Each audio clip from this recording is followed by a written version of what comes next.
say that I have been getting over this cold, crud, whatever. It's been hanging on for a while. So I am not going to be able to project a whole lot, so if you are hard of hearing, I would suggest you move close, because I'm not going to be able to speak much louder than this, okay? And there's plenty of seats up here. This afternoon we're going to have a combination of engagement, information, PowerPoint, and conversation, okay?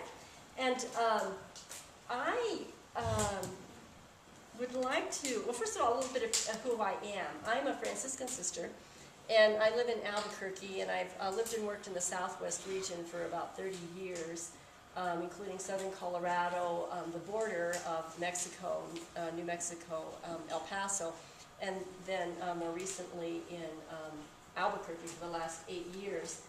And it was interesting for me this morning as Bill and Lauren, whom I've known for many years, were talking about all these different bases and places and witnesses there. I thought, oh God, I've been to all of those protesting in my life so far. What does that say about how old I am?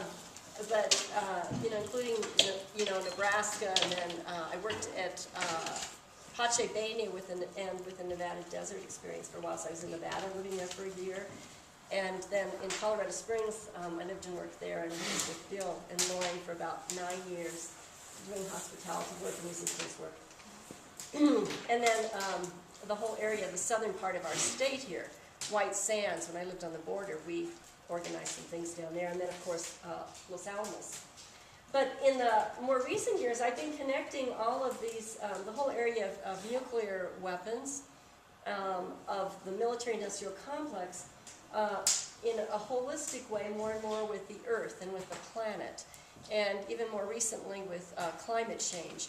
And living here in New Mexico, really making the connection with that, with the whole nuclear, the whole uranium nuclear fuel chain, from the mining to the production to the waste. We also have waste stored here in New Mexico, and I tell friends and relatives as I live here that we're all glowing here in New Mexico, no matter where you live, but you're glowing from one part of the process or another. So I bring all of that to the conversation today, and I will be focusing quite a bit on climate change with that. Recently we've seen our president promote nuclear energy very strongly again. And we've seen the increase 22% up here in Llano with the president. And at the same time, related to climate change, we're seeing that the destabilization of our world is happening quite rapidly. And that these weapons of mass destruction, Star Wars weapons, all of those are not aiding in national or international security at all. It seems to be a rube just basically for continuing profit-making for a small percentage of people in this country and certain corporations. And it's interesting that just recently, I think like just 2 weeks ago, or maybe a month at the most, the quadrennial report from the Pentagon, the preview of that came out, promoting the dialogue, climate change, and the quadrennial defense review.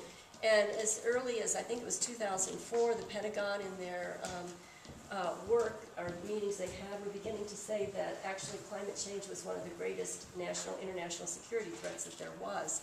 And from then they've moved on to how climate change is affecting the military, and then what the effects of that are in terms of how they're having to adjust their operations. Of course, we all know that fossil fuels are one of the main reasons why we have the wars we're having right now in Iraq and Afghanistan, and to secure that whole part of the world, and also with the Middle East and our stance with Israel. It's about fossil fuel, limited fossil fuel, a past paradigm of life that no longer is working for us on the planet, and in fact is destroying us and bringing us to the brink of a huge crisis and catastrophic living at this point. And so we're spending, enormous amounts of money, not just on the military-industrial complex to protect that, but also on that fuel that is not promoting a civilization or life on the planet at all, quite the opposite. And it looks like we are bent to be on that road. But I think that there are some things that are shifting with that, and we'll talk a little bit about that. The other part of the climate change with the military that's happening is a number of these nuclear power plants and other installations that they have are in watery areas or hurricane areas or areas that could be destroyed, and they are concerned about that and what the consequences would be.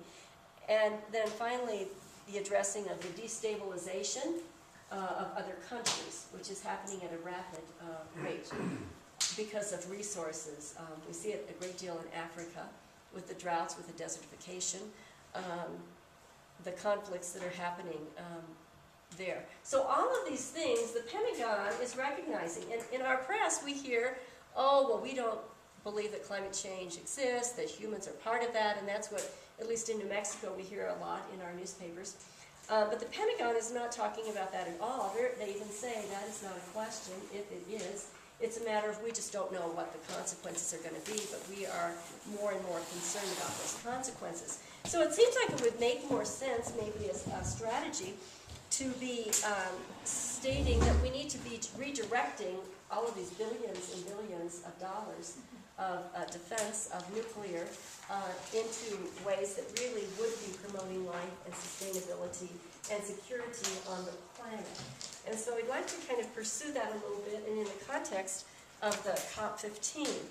But I want to place this within a larger context, and that's one of spirituality and something that I think gets at even a deeper core of our problem. And that is our worldview. And a worldview that continues to hold up and prop up patriarchism, which is within our images of God, which is in our spiritualities, and ultimately influences us very deeply in the choices that we make in our lives and how we live. And I ran across this last summer, this book by Margaret Swedish, who was engaged for a number of years in especially Central American issues.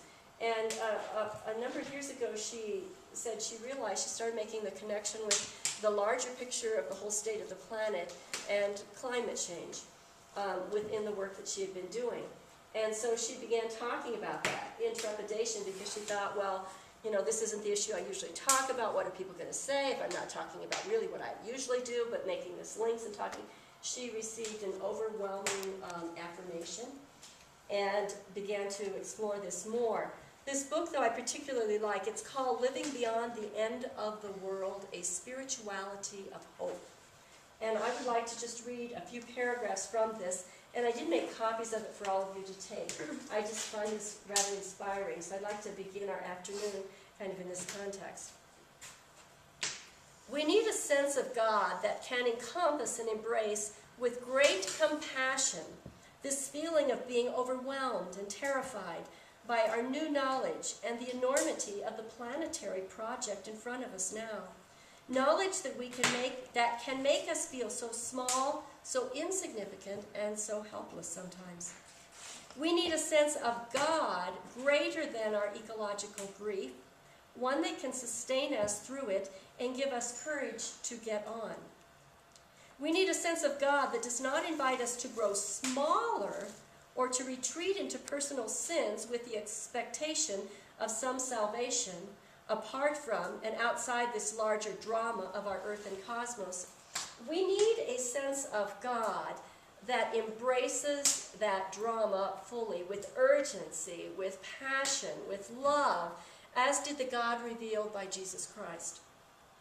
From that experience, then, out of that enlarged sense of God, we begin to articulate a framework of meaning, a spirituality that can help us rise to the enormity of the challenges we face.